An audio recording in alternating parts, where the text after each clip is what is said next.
마음이 뭉클해지는 것 같습니다.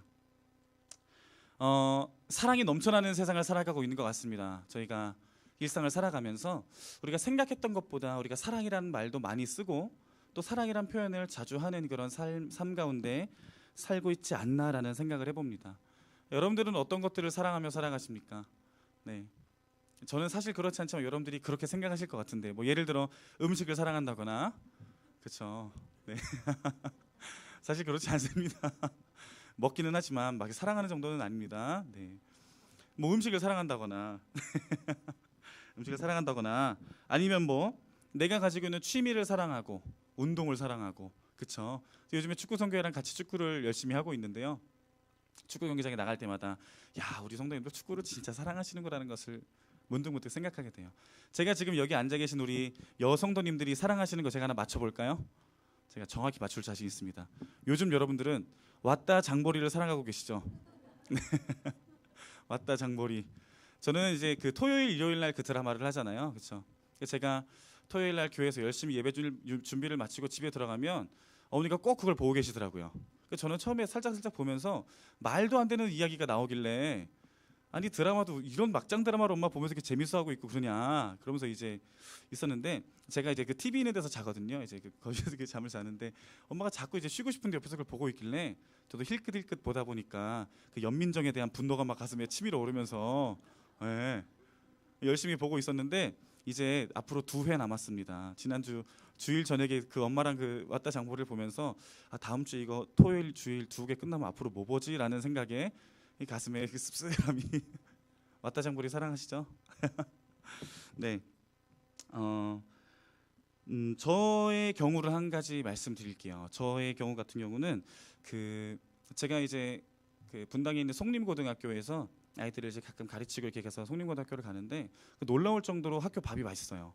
정말 맛있습니다. 아이들이 한 끼 먹을 때 3,800원, 3,600원씩 낸다고 하는데, 아니 3,800원 내고 이런 밥을 먹을 수 있는가 싶을 정도로 굉장히 맛있는 밥이 나와요. 반찬도 너무 맛있고요. 메뉴 구성도 아주 화려합니다. 그래서 진짜 사진을 찍어놓고 싶을 정도로 굉장히 맛있는 밥이 나와요. 그래서 제가 수요일 날 가끔 오전에 가서 아이들 기도회 하는 거 도와주고, 또 이제 종교 수업 가끔 이렇게 아이들 해주고, 그리고 이제 수요일 오후에 우성고등학교로 오잖아요. 그럼 우성고등학교에서도 말도 안 되는 너무 맛있는 급식이 나옵니다.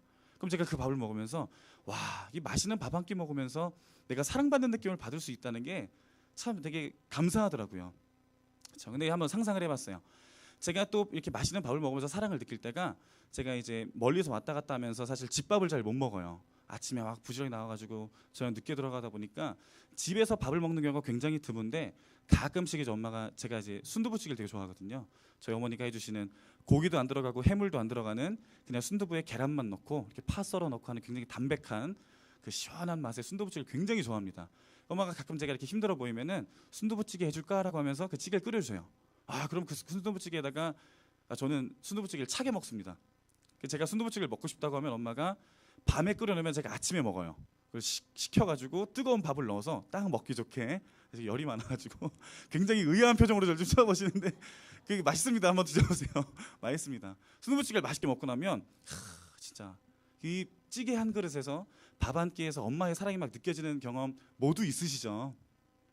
맛있는 밥 한 끼를 먹을 수 있다는 것은 참 그 나를 향한 누군가의 사랑을 느낄 수 있는 좋은 방법인 것 같아요. 제가 고등학교 때 이야기 하나 들려드릴게요. 이게 좀 부끄러운 이야기인데요. 제가 고등학교 2학년 때 첫사랑에 빠졌습니다. 그래서 고등학교 2학년 때 그 제가 굉장히 사모하던 자매가 지금도 기억해요. 9월 20일 생일이에요.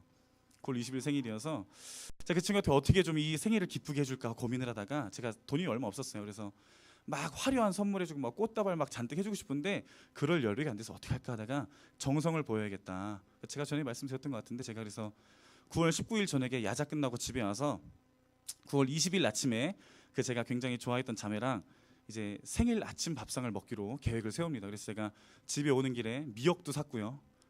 소고기를 넣고 싶었는데 돈이 없어서 참치 한 캔을 샀습니다.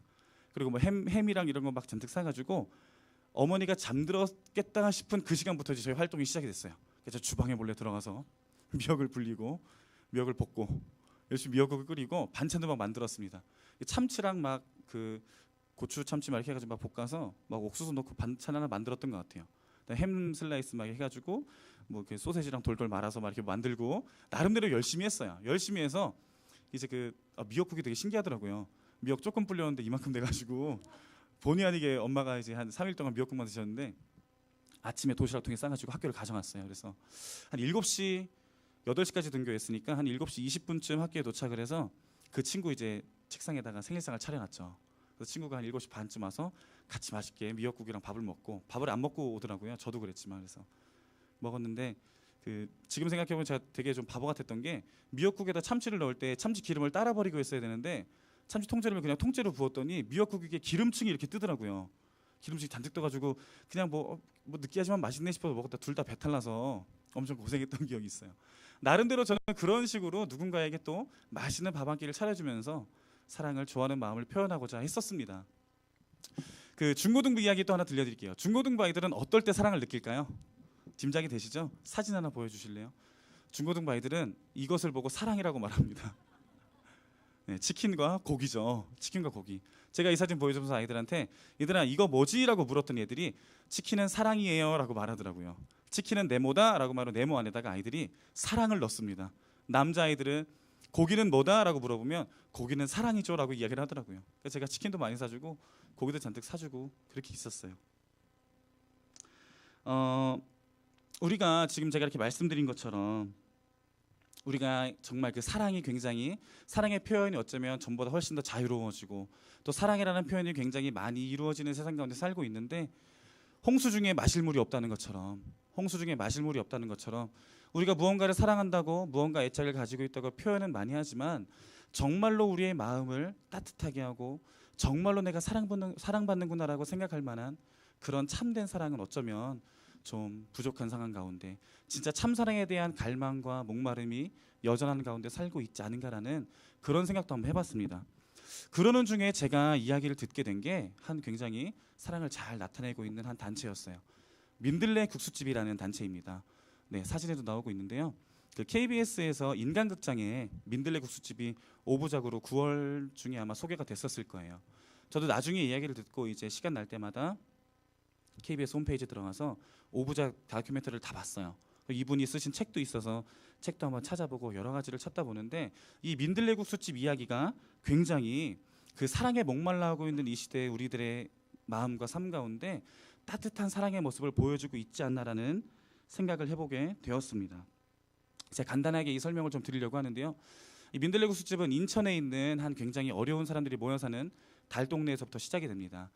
지금 이쪽에 오른쪽에 보이시는 이분이 민들레 국수집의 대표님이셔요. 서영남 대표님이신데, 이분이 제가 나중에도 말씀드리겠지만 카톨릭 신부가 되고자 했다가 신부가 못 되고, 그다음에 이제 카톨릭의 한 수도원에서 25년간 수사 생활을 하십니다. 수도사 생활을 하시고 25년 만에 세상으로 다시 나와서 이제 결혼을 하고 자녀와 함께 같이 인천에서 이 민들레 국수집을 열어서 운영을 하기 시작을 해요. 처음에 300만 원을 가지고 5평 남짓한 그런 좁은 공간에서 노숙자들을 향해서 국수를 만들어 이제 제공하기 시작했다고 합니다. 근데 이제 이 단체에서 하는 사역들이 그렇게 노숙자들에게 국수를 한 그릇 퍼주는 일들인데, 보통 이제 서울역이나 다른 데 가도 점심 무상 배급 이런 거 하잖아요. 그렇죠?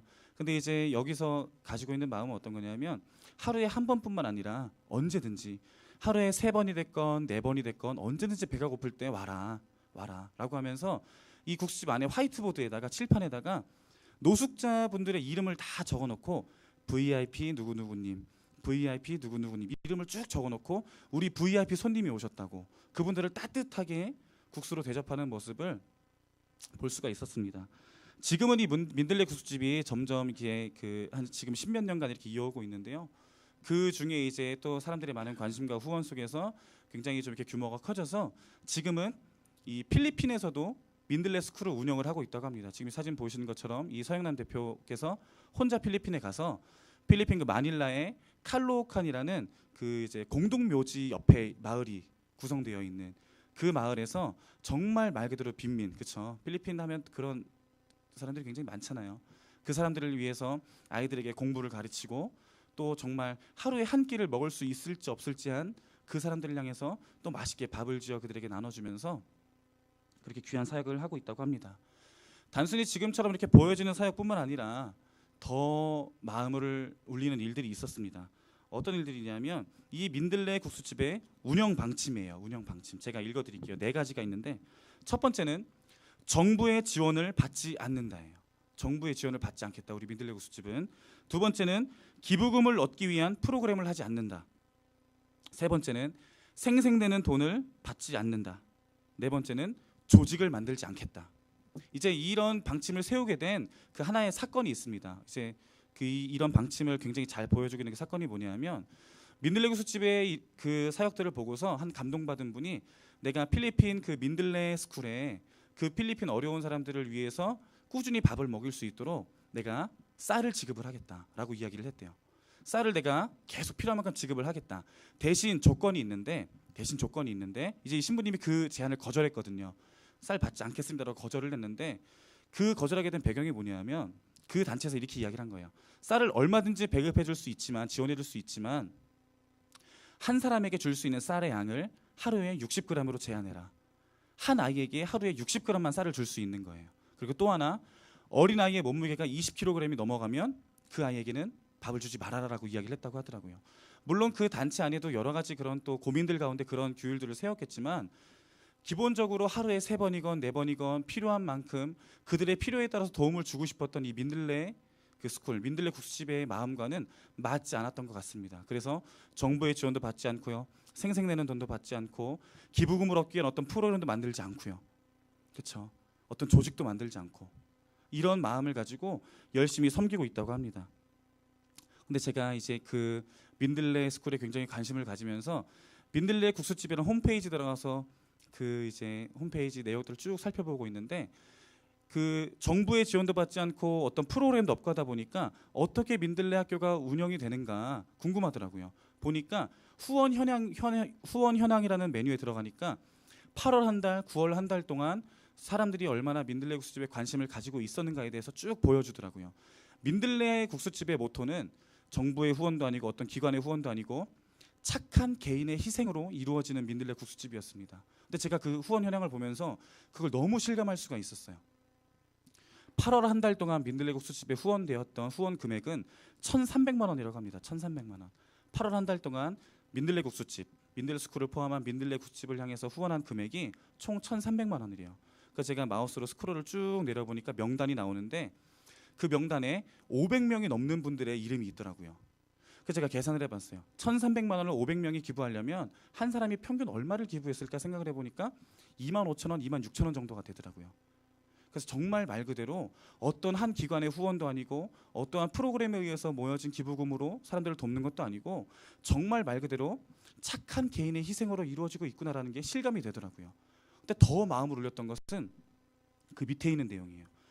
내가 가지고 있는 돈으로 계좌로 그런 도움을 줄 수가 없어서 이제 물품으로 후원한 사람들의 목록이 나오더라고요. 근데 거기에 어떤 내용들이 있냐면 물론 여러분들이 예상하시는 것처럼 뭐 쌀 20kg짜리 몇십 푸대 이런 경우도 있어요. 근데 정말 그 마음을 울리는 게 수박 한 통, 그다음에 치커리 한 봉지, 아삭이 고추 한 봉지 이렇게 있더라고요.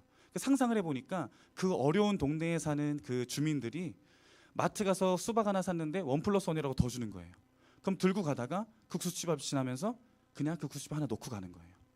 시골에서 누군가가 치커리 떴다고 보내주면 들고 가다가 국수집 앞을 지날 때가 되면 한 봉지 덜어놓고 가는 거예요. 정말 말 그대로 착한 개인의 희생, 정말 그 마음에서 나는 작은 섬김들로 그렇게 누군가를 도울 수 있는 모습을 보면서 참 많은 감동을 받았습니다. 다큐멘터리에서 필리핀을 촬영을 갔어요. 그래서 이 서영남 대표님과 또 필리핀에서 도움을 받고 있는 필리핀 주민들의 이야기를 들어보는데 너무 마음이 기쁘더라고요. 이 서영남 대표는 마태복음 25장에 나오는 지극히 작은 자에게 한 것이 곧 나에게 한 것이라 그 말씀을 기억하면서 필리핀에서 어려워하고 또 인천에서 노숙을 하고 있는 사람들을 볼 때마다 그 사람이 마치 나에게 찾아오는 예수님처럼 느껴져서 그 사람들의 삶에 하나님이 느껴져서 그래서 도울 수밖에 없었다는 거예요. 그런 마음으로 그 사람들을 도왔다고 이야기를 하더라고요. 근데 더 신기한 거는 그렇게 도움을 받고 사랑을 받은 그 사람들이 이 서영남 대표를 보면서 뭐라고 이야기하냐면 저는 저분을 볼 때 저분이 하나님을 가장 닮은 사람이 아닐까라는 생각을 해요. 저분의 삶이 예수님의 모습을 참 닮은 사람이 아닐까 생각합니다라고 필리핀 사람들이 이야기하더라고요. 저는 그 얘기를 들으면서 우리가 이 땅을 살아가면서 이 땅을 살아가면서 우리가 나중에 영원히 누리게 될 하늘나라를 맛보고 또 하늘나라를 체험할 수 있는 현장이 있다면 바로 저 모습이 아닐까 생각이 들더라고요.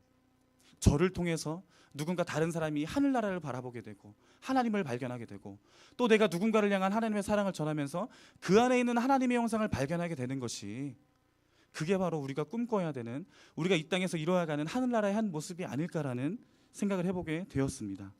저는 아까 말씀드렸던 것처럼 우리가 오늘 요한복음 13장에서 드러나고 있는 예수님께서 자기 사람들을 사랑하실 때 끝까지 사랑하시니라, 예수님께서 그 자기 사람들을 어떻게 사랑하셨나 그 모습을 보면서 우리의 삶 가운데에도 우리의 교회 가운데에도 우리가 아까 이야기했던 것처럼 바야흐로 사랑의 계절이 이루어지기를 간절히 소원합니다. 13장 말씀을 쭉 보면서 제가 여러분들과 첫 번째로 나누고 싶은 예수님의 사랑의 모습은 뭐냐면요, 발을 씻기는 사랑입니다. 발을 씻기는 사랑. 아마 여러분들도 요한복음 13장을 묵상하시면서 예수님께서 제 아들의 발을 씻기신 모습을 보면서 그 마음을 충분히 묵상하셨을 거라 생각을 합니다. 오늘 본문 13장 4절 5절 말씀을 같이 읽어보겠습니다. 13장 4절 5절 같이 두 절 말씀을 읽겠습니다. 시작. 겉옷을 벗고 수건을 가져다가 허리에 두르시고 이에 대하에 물을 떠서 제자들의 발을 씻으시고 그 두르신 수건으로 닦기를 시작하여, 예수님께서 제자들과 식사를 하시던 중에 겉옷을 벗어 허리에 두르시고 대하에 물을 떠서 제자들의 발을 씻기기 시작하십니다. 예수님께서 제자들의 발을 씻기시고 또 말씀에 보다 보면 베드로가 자신의 발을 예수님이 씻기시는 것을 굉장히 완강하게 깜짝 놀라며 거부를 하죠. 그럴 수 없습니다, 예수님. 제가 오히려 좀 씻겨드려야죠 라는 그런 마음으로 안 됩니다라고 이야기하는데, 그 배경을 여러분들 잘 아실 거라 생각을 합니다. 저도 자료를 다시 한번 찾아보니까 발을 씻기는, 누군가의 발을 씻기는 행위는 당시에 굉장히 많이 있었던 일들이래요. 자주 이루어졌던 일들이지만 주로 그것들을 누가 감당했냐면 유대인의 종도 아니고, 유대인의 종도 그것을 굉장히 천한 것으로 생각을 해서 행하지 않고 이방인 종들에게만 시키는 일이었다고 합니다. 뭐 여러 가지로 이해가 되죠. 이제 실제적으로 그 사람들이 이제 샌들을 신고 이제 흙이 많은, 모래가 많은 지방을 다니다 보니까 발이 더럽기도 했고요. 그리고 발을 굉장히 천하게 생각을 했기 때문에 누군가의 앞에 엎드려서 그 신발을 벗기고 발을 씻기는 그 모습은 정말 천한 사람들도 굉장히 천한 사람이 하는 행동이라고 이야기하더라고요. 모두 다 이야기를 들어서 알고 계실 겁니다. 근데 예수님은 그러한 가운데에서 제자들의 발을 씻기셨습니다. 물론 우리가 생각했던 것처럼 다른 사람의 발을 씻기면서 다른 사람이 하기 싫은 일, 다른 사람이 감히 할 수 없는 그 지저분하고 그 천한 일을 내가 감당하는 그냥 단순히 행위적인 섬김, 물론 그 섬기도 분명히 필요하겠지만 저는 이 말씀을 보면서 정말 그 이면에 예수님께서 마음에 가지고 계셨던 또 그 행동을 통해서 우리에게 말씀하시는 메시지에 대해서 다시 한번 생각해 보게 되었습니다. 물론 맞습니다. 보여주는 행동들 물론 맞아요. 내가 정말 굳은 일을 먼저 도맡아하고 하는 모습들이 분명히 예수님의 마음을 가지고 사랑을 전하고 또 섬기는 모습이 될 수 있습니다. 하지만 한 가지 또 들었던 생각은 우리 마음속에 있는 인식이라는 생각이 들었어요. 우리 마음속에 단순히 이렇게 하는 게 아니라, 예를 들어 내가 누군가에게 사랑을 전하고 마음을 표현을 할 때 그 사람이 분명히 하나님의 사랑을 필요로 하고 또 누군가의 도움을 필요로 하는 사람이지만 단순히 지저분하고 더러워서가 아니라, 마치 우리가 요나서에서 요나가 니느웨 사람들에게 복음을 전하기 싫어했던 것처럼, 어떻게 내가 나중에 하늘나라 갔을 때 저 니느웨 사람들과 내가 함께 하늘나라에 있을 수 있지라는 생각으로, 저런 사람은 복음을 들을 만한 자격도 없어라는 생각으로 누군가를 향한 사랑을 전하는 것에 우리가 거리낌을 가지고 있다면 그러한 마음도 돌아봐야 하는 마음이 아닐까라는 생각을 하게 되었습니다. 요한복음 13장 8절에 보면 우리 8절을 같이 한번 읽어보겠습니다. 8절 말씀 띄워주시고요. 같이 읽겠습니다. 시작. 베드로가 이르되 내 발을 절대로 씻지 못하시리이다.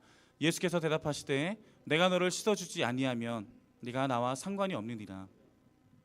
이 부분을 보면서 예수님께서 제자들의 발을 씻기신 의미에 대해서 다시 한번 생각해 보게 되었습니다.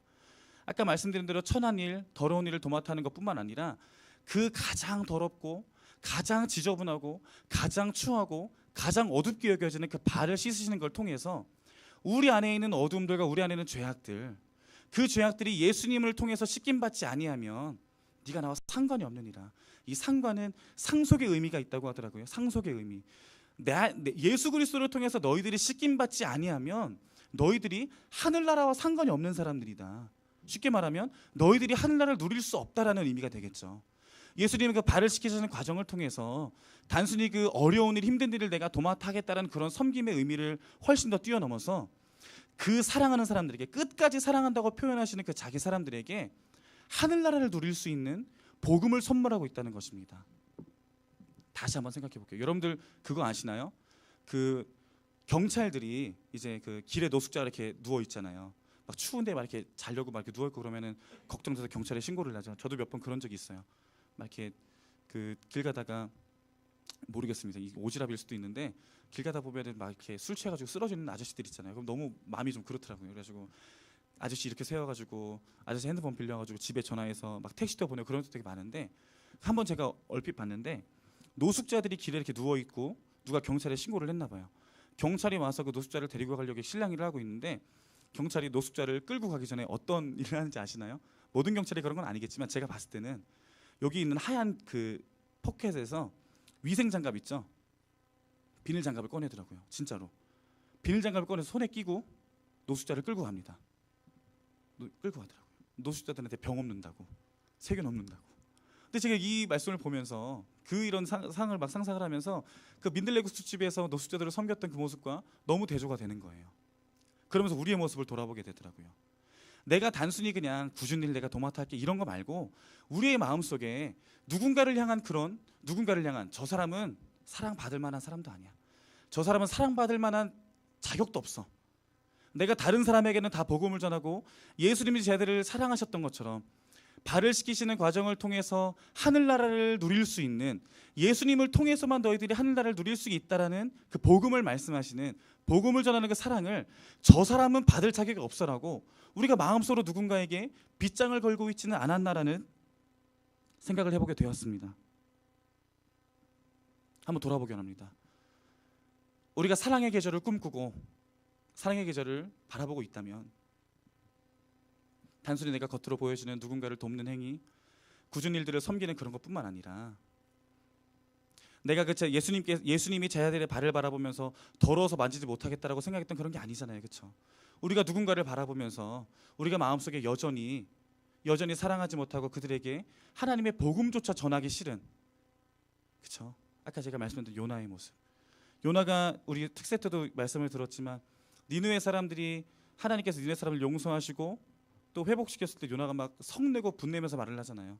내가 하나님 이럴 줄 알았습니다. 그 배경이 어떻게 된 거라 그랬죠? 니느웨 사람들에 대한 분노와, 저 사람들만큼은 내가, 요나 입장에서는 그랬을 것 같아요. 요나가 열심히 하나님 믿으면서 내가 나중에 천국에 들어갈 텐데, 내가 하나님의 백성으로서 나중에 천국을 누리며 살아갈 텐데, 혹시나 니느웨 사람들이 복음을 듣고 내가 천국에서마저 저 원수들을 얼굴을 마주하면 어떡하지라는 그런 생각이 있지 않았을까요? 우리의 마음과는 그런 생각이 없는지 돌아보자는 겁니다.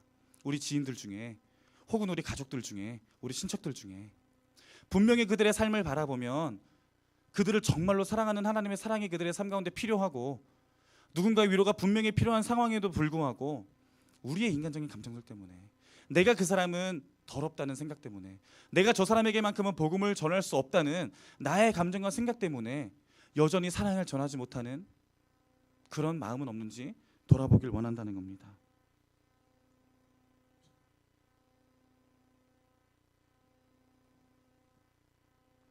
예수님의 섬김처럼, 예수님께서 제자들의 발을 씻기셨던 것처럼, 우리가 생각하는 가장 어두운 곳, 또 가장 아픈 곳, 그곳을 향해서 우리가 주저함 없이 예수님께서 제자들의 발을 향해 겉옷을 벗고 대양의 물을 떠서 발을 씻기셨던 것처럼, 우리가 생각하는 그런 어두운 곳에도 동일하게 하나님의 사랑이 전해지는 우리의 삶이 되기를 주님의 이름으로 축원합니다.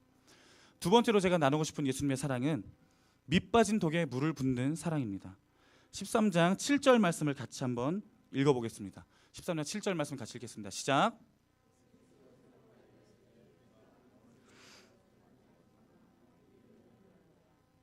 성경에 보면 예수님께서 예루살렘에 들어가시던 모습이나 또 이렇게 예수님께서 말씀하시는 일들에 대해서 제자들은 잘 이해하지 못했던 것 같습니다. 요한복음 12장 6절에 보면 그렇게 이야기하죠.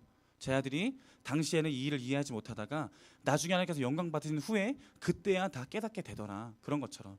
그래도 여러분들이 아시는 것처럼 예수님께서 예루살렘에 들어가실 때 바로 그 전에 어떤 일들이 일어나죠? 제자들이 나중에 내가 어떤 역할을 하게 될까, 예수님이 십자가 지시고 돌아가신 다음에 부활하셔서 우리의 소망이 되시는 것을 알기보다는 예수님이 예루살렘에 들어가서 왕이 되시면 그 후에는 내가 어떤 자리를 맡고 있을까라는 것들을 집중하며 서로 다툼을 벌이는 모습을 보면 제자들이 예수님께서 하시는 말씀과 또 앞으로 행하실 사역들에 대해서 잘 이해하지 못하고 있지는 않았나라는 생각을 해보게 되는 것 같습니다. 저는 그런 모습을 보면서 예수님이 제자들에게 하는 이야기들을 들으면서 또 오늘 지금 제가 같이 읽었던 것처럼 그 7절 말씀에 예수께서 대답하여 이르시되 내가 하는 것을 너희가 지금은 알지 못하나 이후에는 알리라. 네가 지금은 알지 못하지만 이후에는 알리라. 말씀하시는 그 모습을 보면서 어쩌면 예수님께 제자들과 함께 살아오셨던 3년의 삶, 또 예수님이 수많은 사람들을 대하면서 그들에게 하늘나라의 복음을 전하고 또 놀라운 이적들을 행하면서 예수님은 결국 하늘나라를 전하고 싶었지만 정말 복음을 전하고 싶었지만 혹여나 오병이어의 일들을 보면서 단순히 예수님의 능력과 예수님의 사역이 지금 당장 내 줄임배를 채워주는 정도로 이해하진 않았을까라는 생각을 해보게 되었습니다. 그러면서 한편으로는 예수님의 마음이 밑빠진 독에 물 붓는 것 같은 마음이었을 것 같은 거예요. 지금 내가 아무리 그런 비밀들을 이야기하고 하늘나라의 복음을 전한다 한들 전혀 것들을 이해하지 못하고 어떻게 보면 좀 쉽게 표현하면 엉뚱한 소리 하고 있는 거죠. 엉뚱하게 반응하고 있는 제자들과 또 사람들을 보면서 예수님의 마음 입장에서는 밑빠진 독에 물을 붓는 것 같은 마음이 들지 않았을까라는 생각을 해보았습니다. 여러분들도 그럴 것 같아요.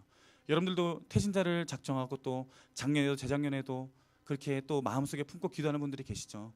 근데 때로는 우리가 기도하고 바라는 것만큼 그분들이 반응하지 않고 또 무언가 이루어지지 않을 때 내가 지금 밑빠진 독에 물 붓고 있는 거 아닌가라는 생각을 할 때도 있지 않을까라는 생각을 해봅니다. 오늘 우리가 13장 1절에 읽은 것처럼 예수님께서 자기 사람들을 사랑하시되 끝까지 사랑하시니라라고 표현이 되어 있는데 물론 이제 끝까지 사랑하신다는 게 예수님을 배반하고 팔아넘기려는 유다를 염두하고 하는 말씀이실 수도 있지만 어쩌면 비록 지금은 예수님의 말씀과 또 예수님의 행하신 일들을 다 이해하지 못할지라도 그 제자들을 향해서 끊임없이 사랑의 메시지를 전하시는 예수님의 그 마음이 담겨있는 표현이 아닐까라는 생각을 해보기도 하였습니다. 저는 제가 최근 한 몇 개월 동안 매주 월요일마다 고봉 중고등학교에 가서 그 아이들을 만나고 있습니다. 월요일 날 이제 다시 월교동에서 의왕으로 와서 그 고봉학교에 있는 아이들을 만나요. 그래서 그 소년 분류 심사원에서 이제 갓 재판을 받고 이제 그 아이들이 그런 마음을 갖고 있더라고요. 분류 심사원에서 이제 재판을 받는 과정인데 거기서 이제 나는 소년원 갈 정도는 아닌 것 같아. 나는 아마 재판이 잘 돼서 우리 엄마가 사준 변호사가 얘기를 잘해서 나는 비록 지금 여기 있지만 집으로 돌아갈 거야라고 생각을 한다고 하더라고요.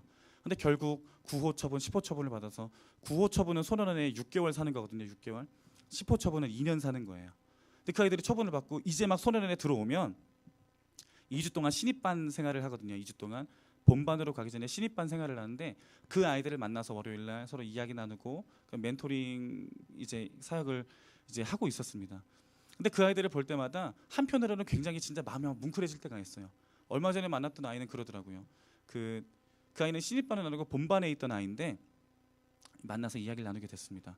근데 이제 만나러 그 장소로 오는 중에 아이가 노트랑 이렇게 유인물 같은 걸 이렇게 끼고 오더라고요. 그래서 얘기를 나눠 보니까 그 친구가 지금 소년원 안에서 수능 준비반에 있대요. 수능 준비반. 18살인데 수능을 보고 싶어서 수능 준비반에 있다고 합니다. 그래서 제가 이제 쭉 펴보니까 저도 예전에 배웠던 과목들이더라고요. 보니까 50점 만점에 8점을 맞았더라고요. 8점이면 2문제나 3문제 맞은 건데 너무 마음이 아픈 거예요. 사회문화라는 과목인데 한 번도 배워본 적이 없대요. 중학교 때부터 학교를 잘 안 다니고 고등학교 검정고시를 봐서 시험을 치는 거라서 사회문화라는 과목을 한 번도 배워본 적이 없대요. 근데 너무 수능이 보고 싶으니까 대학에 가고 싶으니까 일단 문제부터 푸는 거예요. 문제집 구해가지고 문제도 풀고 있더라고요. 아무것도 모르면서 일단 풀고 있더라고요. 너무 마음이 아프더라고요. 끼고 온 그런 종이들 중에 그 충북대학교 같아요. 충북대학교 입시 요강 그 유인물 카탈로그 있죠? 그걸 들고 와가지고 제일 뒷장에 있는 입학 원서 그 페이지를 보면서 너무 거기에 자기 이름을 쓰고 지원을 하고 싶어하는 거예요. 이 아이가 대학 가고 싶은 꿈을 가지고 집에 전화를 했어요. 엄마 나 진짜 공부 열심히 해서 대학 갈 거야. 대학 가서 나 진짜 열심히 공부해서 나중에 이렇게 살 거예요 라고 이야기했더니 엄마가 너무 좋아할 줄 알았대요. 그래 아들아 진짜 열심히 공부해서 좋은 대학 가서 열심히 살자라고 얘기할 줄 알았는데 엄마가 오히려 걱정하는 거예요. 얘야 너 네가 지금 대학 간다 그러면 너 등록금 어떡하니? 너 공부하는 동안 누가 너 뒷바라지 하니? 이렇게 얘기를 하는 거예요. 그러니까 눈물이 글썽글썽해가지고 걱정스럽게 저한테 막 얘기를 하더라고요. 위로하고 격려하는 동안에 마음이 굉장히 뭉클해지고 또 많이 도와주고 싶더라고요. 근데 그런 아이들만 있을까요? 전혀 그렇지 않아요. 전혀. 그 가보면 그 15살부터 제가 만난 가장 어린 아이 15살이었어요. 정말 키가 요만해요. 진짜로. 어릴 때부터 엄마 아빠가 이혼하고 큰 집에 맡겨져 자랐는데 큰 집에서 하도 때리고 하니까 그냥 집을 나온 거예요. 집을 나와서 친구들이랑 살다 보니까 나쁜 짓 하게 되죠. 그래서 제대로 먹지도 못하고 정말로 키가 정말 요만합니다. 15살인데 정말 조그매요. 그런 아이부터 이제 20살, 저보다 덩치가 더 큰 아이들도 이렇게 있는데 10중 8구 온몸이 그냥 문신이에요. 온몸이 문신. 그런 애들을 앉혀놓고 이야기하다 보면 정말 저도 지금 내가 얘를 앉혀놓고 이야기하는 게 내가 지금 매주 월요일 여기 와서 밑빠진 독에 물 붓고 있는 건가라는 생각이 들 때도 있더라고요. 얘네 지금 아무리 봐도 밑빠진 독 같은데 내가 지금 얘네한테 뭐 하고 있는 거지라는 생각이 들 때가 정말 있더라고요. 정말 있더라고요. 근데 제가 아까 여러분들에게 소개해드렸던 그 민들레국수집 서영남 대표도 그런 이야기를 하더라고요. 어떤 사람들이 이렇게 말한대요. 필리핀에서 열심히 아이들을 섬기고 돕고 있는 그 민들레 스쿨을 향해서 이렇게 이야기했답니다. 돈이 썩어납니까? 한국에도 힘들고 아픈 사람들이 굉장히 많은데 뭐하러 거기까지 가서 필리핀 사람들을 위해서 돈 쓰고 있냐고 이렇게 얘기를 했다고 하더라고요. 근데 실제로 그분도 그럴 법한 게 필리핀 사람들이 정말 가난한 사람들은 일당을 벌러 나갈 차비가 없어서 일을 쉬는 경우가 있다고 하더라고요. 그러니까 이 서영남 대표가 그분들을 좀 도와주고 싶은 거예요. 작은 장사라도 할 수 있게 생선을 쥐고 다니면서 동네에서 생선 장사라도 할 수 있게 그 필리핀 사람들이 먹는 간식 중에 따호라고 있대요. 따호. 우리나라로 치면 순두부 같은 그런 건데 종이컵에다가 순두부를 이렇게 해가지고 무슨 달콤한 시럽이랑 뭐 이렇게 해가지고 먹는 간식이래요. 그 장사라도 하려면 장사 미천이 있어야 되니까 이 서영남 대표가 조금씩 돈을 빌려준대요. 돈을 빌려주는 대신 그냥 주는 건 아니고 절대 그냥 주진 않고 언제까지 꼭 갚아야 된다. 이렇게 이야기를 하는데 가끔씩은 그렇게 장사 미천을 빌려주면 그거 그냥 다 써버리고 이 서영남 대표를 만나기 민망하니까 다른 동네로 도망가 버린대요. 그럼 찾질 못하는 거예요. 근데 그런 일들이 많이 비일비재하니까 사람들이 왜 거기 가서 돈이 썩어나냐, 왜 그런 데 돈 쓰고 있냐라고 말하는 사람이 있다고 합니다. 근데 서영남 대표님이 하는 말이 너무 마음에 감동이 와요. 너무 감동이 와요. 저는 예수님도 그런 마음이 아니었을까 하는 생각이 들더라고요. 이분이 뭐라고 말하냐면 밑빠진 독에 물 부어도 콩나물이 자라지 않습니까? 라고 이야기를 하더라고요. 밑빠진 독에 물 부어도 콩나물이 자라잖아요 라고 이야기를 하더라고요. 저는 그 이야기를 들으면서 오늘 여러분과 함께 나누고 싶어 했던 요한복음 14장의 말씀이 막 생각이 나더라고요. 어쩌면 우리가 예수님도 우리를 바라보시면서 제자들을 사랑하시면서 그 예수님께서 열심히 하늘나라 복음을 전하시고 막 그 하늘나라 그 비밀을 알리시고 막 그 섬기시고 놀라운 이적들을 행하셨음에도 불구하고 예수님 십자가 지신 다음에 베드로가 그 이제 군인들을 피해서 숨어 있다가 제자들 중에서 벌떡 일어나서 뭐라고 말하죠? 나는 다시 물고기 잡으러 가노라. 그게 제자들의 모습이잖아요.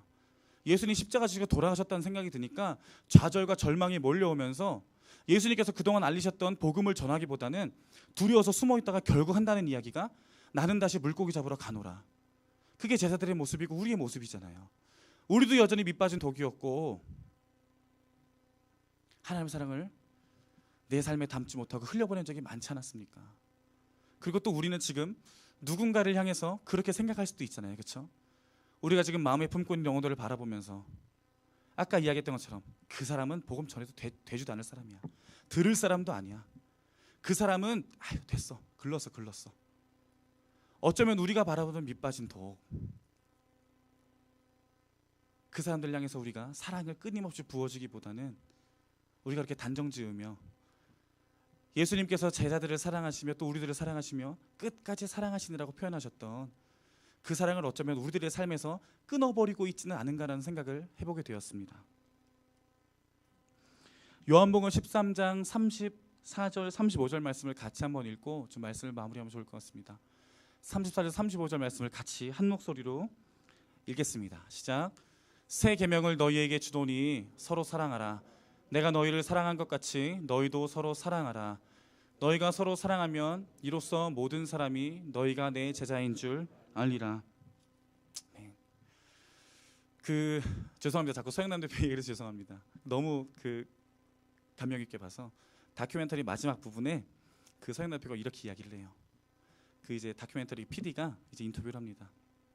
서영 대표가 필리핀에서 사역을 마치고 그 스쿨 앞에 와서 방에 들어가기 전에 그 빨갛게 지고 있는 그 황혼을 바라봐요. 그러면서 PD에게 이렇게 말합니다. 황혼이 너무 예쁘고 아름답죠? 얘기하더라고요. 네, 그렇네요 라고 말하면서 서영남 대표가 이런 얘기를 해요. 저는 신부가 되려고 했었습니다. 신부가 되려고 했는데 신부가 되지 못했고 실패했고 좌절한 삶이었습니다. 그래서 아쉬운 마음에 제 평생의 삶을 수사로 살아가고자 했습니다. 그래서 수도원에 들어가서 25년간 수사 생활을 했는데 결국 그도 끝까지 하지 못하고 또 세상으로 나왔고 수사의 삶도 실패했고 또 좌절했습니다. 그런 중에 더 이상 자기가 뭘 할 수 있을까? 신부가 되고 싶어 했고 평생 수사의 삶을 살고 싶어 했는데 그걸 이루지 못한 자기가 뭘 할 수 있을까? 고민을 많이 했다고 하더라고요. 그러면서 시작한 게 그 작은 민들레 국수집인데 지금 10몇 년간 하나님의 인도하심으로 그런 섬김의 모습이 계속 끊임없이 이어져오는 것을 보면서 그분이 이렇게 이야기하더라고요. 저 필리핀의 빨갛게 지는 황혼을 보면서 황혼이 너무 아름답죠. 60이 넘은 저의 삶도 신부의 삶도 실패하고 수사의 삶도 실패한 지금 저의 실패한 인생을 필리핀에서 어려운 사람들을 섬기며 하나님의 복음을, 하나님의 말씀, 하나님 사랑을 필요로 하는 그 사람들을 향해서 사랑을 전하며 아름다운 황혼의 삶을 살 수 있게 하신 하나님께 너무 감사합니다라고 말하면서 눈물을 막 흘리더라고요. 막 꿈을 꾸게 되는 거예요. 그 영상을 보면서 이 땅에서 우리가 이루어야 되는 하늘나라가 있다면 그런 거 아닐까? 누군가가 나의 삶을 통해서 하나님의 나라를 바라보고 꿈꾸게 되고 누군가 나의 섬김을 통해서 내 작은 섬김을 통해서 하나님을 바라볼 수 있다면 그게 우리가 꿈꿔야 되는 삶이 아닐까라는 생각이 들더라고요. 2014년이 10월입니다. 10월. 이제 주일을 10번 정도 보내면 내가 다 끝날 것 같아요.